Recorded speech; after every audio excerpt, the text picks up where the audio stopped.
মইতো ভাবো যে হিমন্ত বিশ্ব শৰ্মা চৰকাৰ আমাৰ চৰকাৰ গঠন হলে নহয়, আচলতে এতিয়াই জেলত যোৱা উচিত। হিমন্ত বিশ্ব শৰ্মাই যিমান নিৰীহ মানুহৰ হাতেৰে নিৰীহ মানুহৰ তেজেৰে তেওঁ নিজৰ হাত ধুলে, হিমন্ত বিশ্ব শৰ্মা যিকোনো সময়তে মই ভাবো হিমন্ত বিশ্ব শৰ্মা যিকোনো সময়তে জেললৈ যোৱা উচিত। হিমন্ত বিশ্ব শৰ্মাৰ কাৰ্যকালত ভুৱা এনকাউণ্টাৰ কৰি এতিয়ালৈকে ৮০জন অসমীয়াক হত্যা কৰা হ'ল। হিমন্ত বিশ্ব শৰ্মাৰ কাৰ্যকালত ২৮৩জন মানুহক ভুৱা এনকাউণ্টাৰ কৰি হত্যা কৰা নাই, মৰু মৰু অৱস্থাত আছে, যেনে তেনে জীয়াই আছে, আঘাতপ্ৰাপ্ত কৰিছে। গতিকে যিজন মানুহে ভাৰতৰ সংবিধান নাইকিয়া কৰি ভাৰতৰ দেশৰ আইনক অংগুষ্ঠ প্ৰদৰ্শন কৰি যিজন মানুহে আমাৰ দেশখনত একদম বিশৃংখলতাৰ সৃষ্টি কৰিছে, আইন শৃংখলাহীনতাৰ সৃষ্টি কৰিছে, সেই মানুহজনক জেলত দিয়াটো উচিত।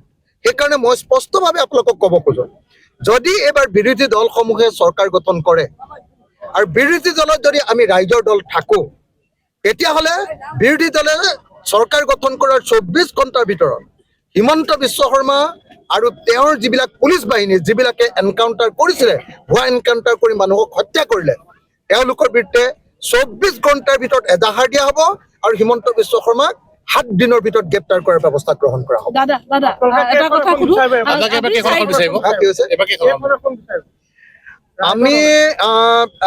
আমি অতি সোনকালে কংগ্ৰেছৰ লগত এলায়েন্স কমপ্লিট কৰিম। অতি সোনকালে আমাৰ আলোচনা চলি আছে অনানুষ্ঠানিকভাৱে।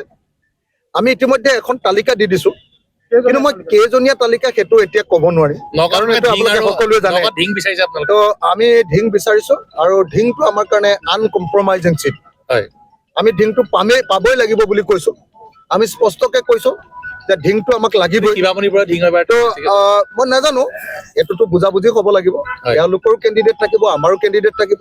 তেওঁলোকেও দাবী উত্থাপন কৰিব, আমিও দাবী উত্থাপন কৰিম। আলোচনাৰ মঞ্চত আমি ঢিংটো বিচাৰিম, আৰু ঢিংটো যেতিয়া বিচাৰিম মই স্পষ্টকে কৈ দিছো যে ঢিং নাপালে নহ'ব। ঢিঙত আমি ৪৮,০০০ ভোট পাইছিলো যোৱাবাৰ, ছেকেণ্ড পজিশ্যন। একদম AIDF কংগ্ৰেছ দুইটা লগ লাগি যোৱাৰ পাছত অসমত তেওঁলোকৰ পক্ষত ঢৌ অহাৰ সময়তো আমি ঢিঙত ৪৮,০০০ ভোট পাই দ্বিতীয় সৰ্ববৃহৎ দলৰূপে পৰিগণিত হৈছিলো। আৰু এইবাৰ ঢিঙৰ ৰাইজে আমাক জিকাবৰ কাৰণে অকল ৰৈহে আছে। সেইকাৰণে মই আশা কৰিম যে ঢিং বিধানসভা সমষ্টিটো আমি নিশ্চিতভাৱে পাব লাগিব। আৰু সেইকাৰণে আমি সংখ্যালঘু কেইবাটাও চিট, বহুত নহয় দেই, খুব কম সংখ্যক সংখ্যালঘু চিট আমি এবাৰ দাবী উত্থাপন কৰিছোঁ যে আমাক দিব লাগে। আৰু সংখ্যাগুৰুৰ চিট আমি তাতকে বেছিকে দাবী উত্থাপন কৰিছোঁ। সংখ্যাগুৰুৰ যদি দুগুণ উত্থাপন কৰিছোঁ, তেতিয়াহ'লে সংখ্যালঘুৰ এগুণ। যদি এটা সংখ্যাগুৰুৰ মানে দুটা সংখ্যাগুৰুৰ দাবী উত্থাপন কৰিছোঁ, আমি সংখ্যালঘুৰ এটাহে কৰিছোঁ।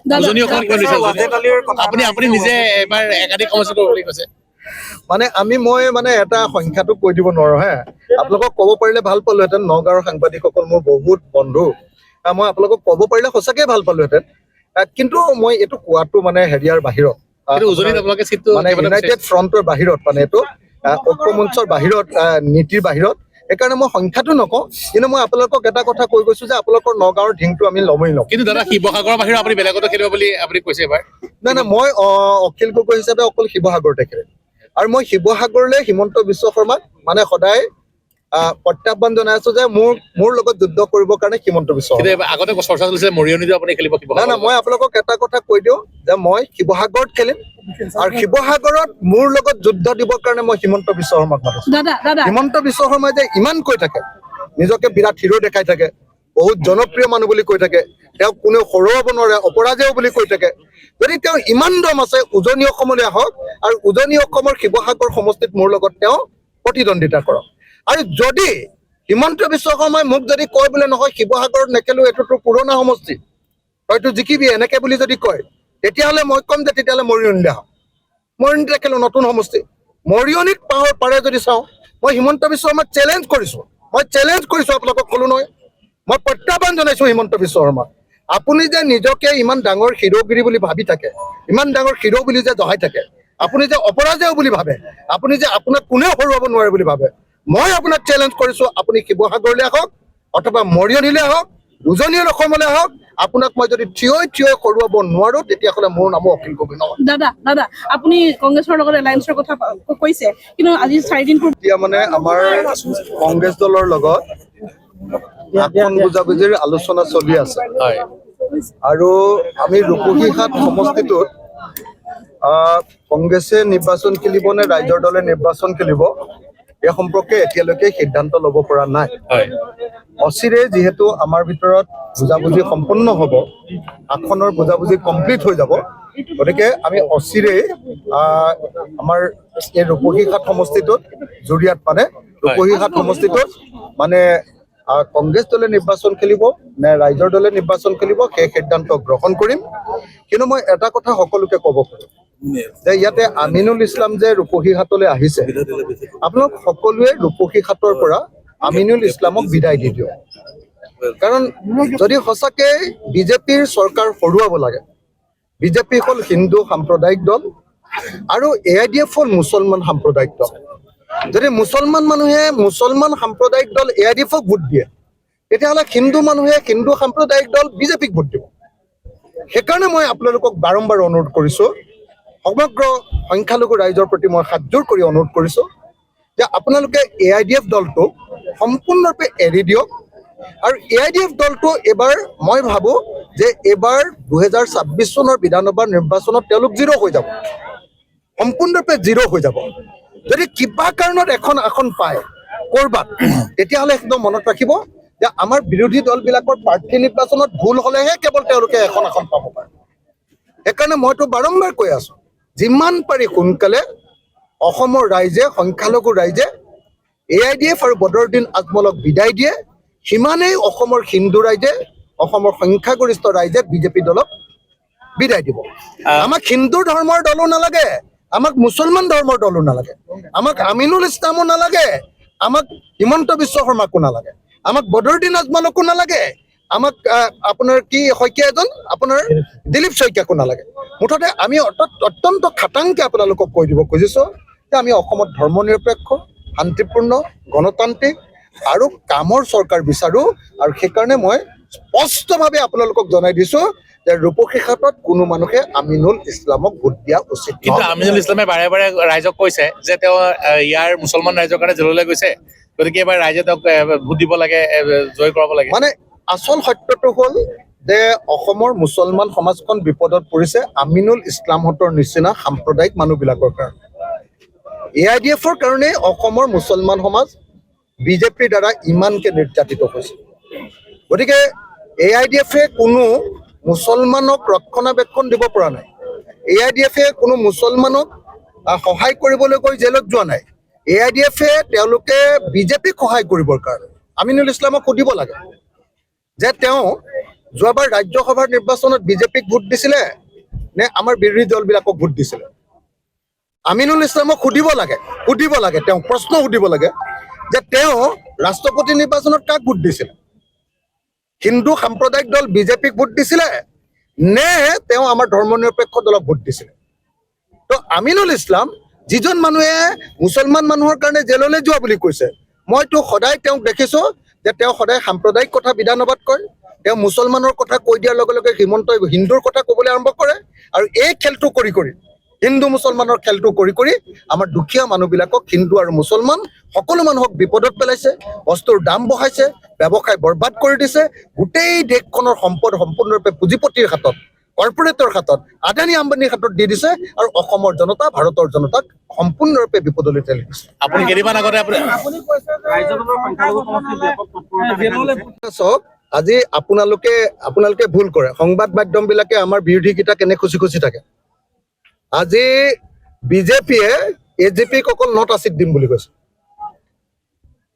বিজেপিয়ে নটা চিট দিম বুলি কৈছে খবৰ লওক হয়নে নহয় হিমন্ত বিশ্ব শৰ্মাই স্পষ্টকে কৈছে যে নটাতকে ক'ত বেছি চিট আছে AGPৰ স্পষ্টকে কৈছে অথচ AGPয়ে বিচাৰিছে 40টা চিট আজি গৌৰৱ গগৈয়ে 100টা চিটত খেলিম বুলি কোৱা কথাটো আপোনালোকে হাতী সমান ডাঙৰ কৰি দিয়ে আৰু এই যে হিমন্ত বিশ্ব শৰ্মাই যে AGPক দিম বুলি কৈছে মাত্ৰ 9টা চিট সেইটো আপোনালোকে পৰুৱাৰ সমান সৰু কৰি দিয়ে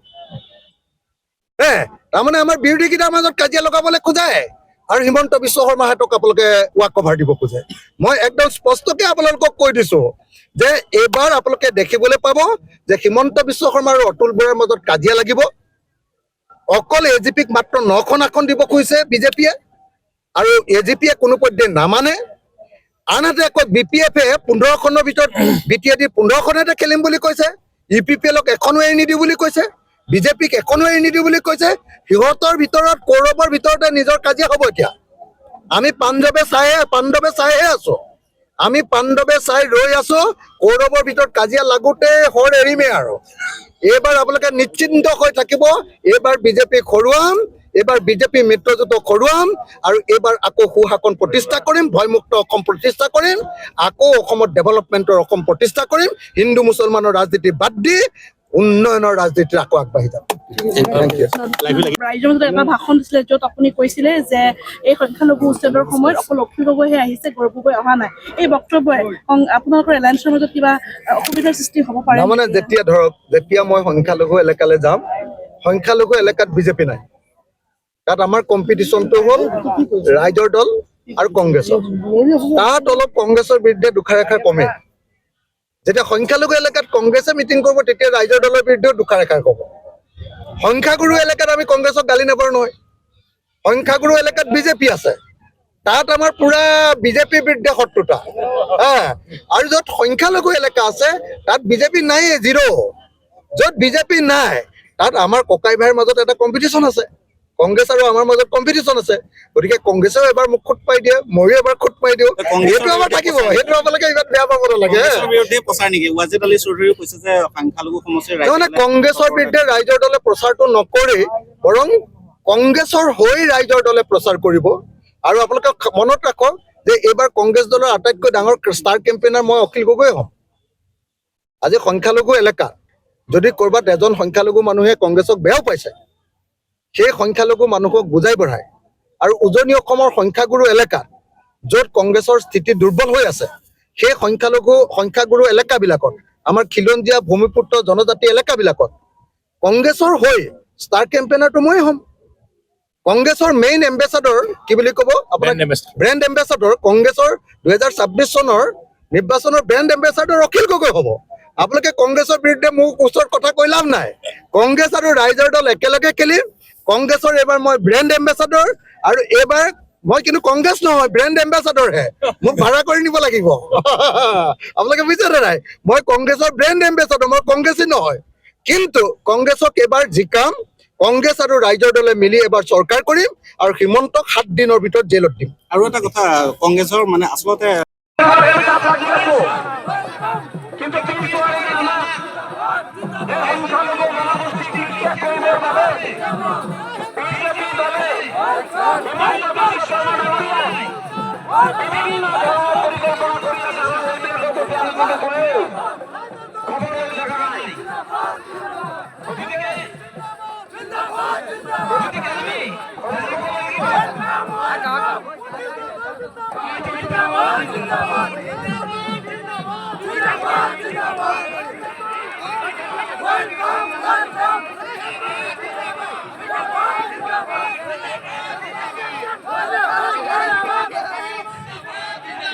যদি আমি চৰকাৰ কৰোঁ 5টা কাম কৰিম। এক, যিবিলাক বিদেশী হয় সেই বিদেশীবিলাকক চব অসমৰ পৰা বাহিৰ কৰি দিম। আৰু মুছলমান বিদেশীও বাহিৰ কৰিম আগতে। আমাৰ আপত্তি আছে নেকি? 71 পাছত অহা মুছলমান বিদেশীকো গ্ৰেপ্তাৰ কৰা হ'ব, বাহিৰ কৰি দিয়া হ'ব, হ'বনে? আৰু যিবিলাক বিদেশী নহয় স্বদেশী, তেওঁলোকক চবকে এখন নেশ্যনেল আইডেণ্টিটি কাৰ্ড দি দিয়া হ'ব। অসম বা ভাৰতৰ চব ঠাইতে যাব পাৰিব।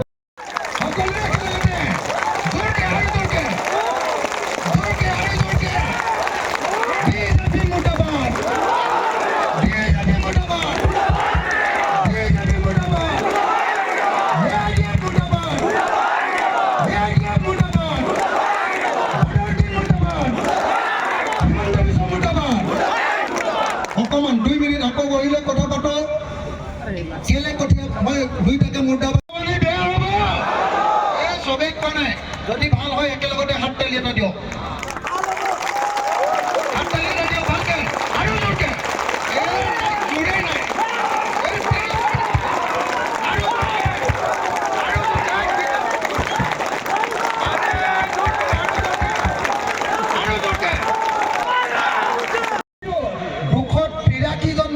উলিয়াই দিছিলে, মৰা নাই, মৰু মৰু অৱস্থাত বাচি গৈছে, বুজিছেনে? যিদিনাই